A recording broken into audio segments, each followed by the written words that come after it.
আপনারা জানেন যে তিস্তা নদী একটা ইতিহাস রয়েছে। এই নদীটি 240 বছর আগে ভারতের সিকিম রাজ্যে প্রচন্ড বৃষ্টিপাতের কারণে সৃষ্টি হয়েছিল এবং এই নদীটি এখানে ছিল না। এই তিস্তা নদীটি করতোয়া হয়ে গঙ্গাতে পড়েছিল।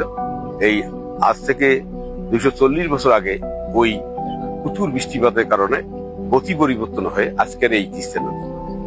আমি যেখানে দাঁড়িয়ে আছি সেটা হচ্ছে কুড়িগ্রাম জেলার রাজারহাট উপজেলার ঘড়িয়ালডাঙ্গা ইউনিয়নের বুড়িহাট, এটাকে স্পার বলে। এটা পানি উন্নয়ন বোর্ড কুড়িগ্রাম করেছে। তো এখানে জনগণের কিছু দাবি রয়েছে। সেটা হচ্ছে জনগণ এখানে অনেক লোক দূর দূরান্তে থাকে, ঢাকা থাকে, বিভিন্ন কুড়িগ্রামের বাইরে থাকে, দেশ বিদেশেও থাকে।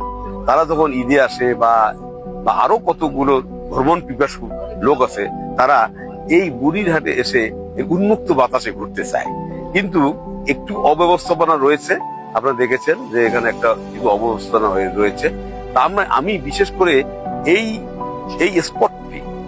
স্পটটি আসলে পর্যটনের আওতায় নিয়ে আসার জন্য আমরা জেলা প্রশাসক বর্তমান যিনি আছেন নুসরাত সুলতানা, তাকে আমি অনুরোধ করেছি যেখানে একটি পর্যটন শিল্প গড়ে তোলা যায় কিনা, এবং ইউনো সাহেবকেও আমি বলেছি, রাজারহাট ইউনোকে।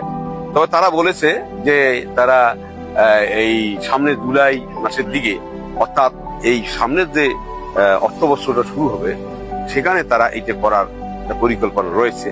এর মধ্যে তারা পানি উন্নয়ন বোর্ডকেও জানতে পেরেছে যে এটা আসলে আরো ভাঙবে কিনা। তারা বলেছে যে না, এটার ভাঙার সম্ভাবনা নেই।